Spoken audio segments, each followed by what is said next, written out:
Kalaboso ang isang individual sa Caloocan City matapos hainan ng warrant of arrest dahil sa kasong may kaugnay sa ilegal na droga. Ang balita mula kay Police Corporal Antoinette Miranda.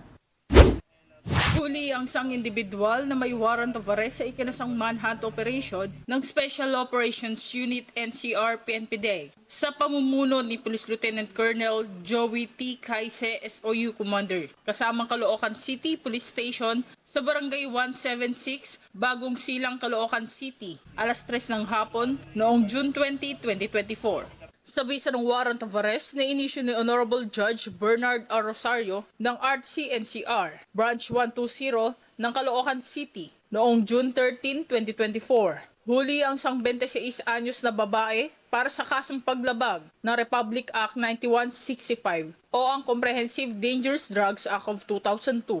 Ang naarestong suspect ay nabasahan ng kanyang karapatan sa wikang kanyang naiintindihan at ito ay pansamantalang nakakulong sa detention facility ng Caloocan City Police Station habang hinihintay ang commitment order mula sa korte. Dahil sa tulong at suporta ng mga mamamayan at sa husay ng paggamit ng mga estratehiya ng mga operatiba ng PIDEG SOU NCR, naging matagumpay at mapayapa ang pag-aresto sa isang babae na suspect sa bisa ng warrant of arrest sa lugar ng Caloocan, June 20 taong kasalukuyan.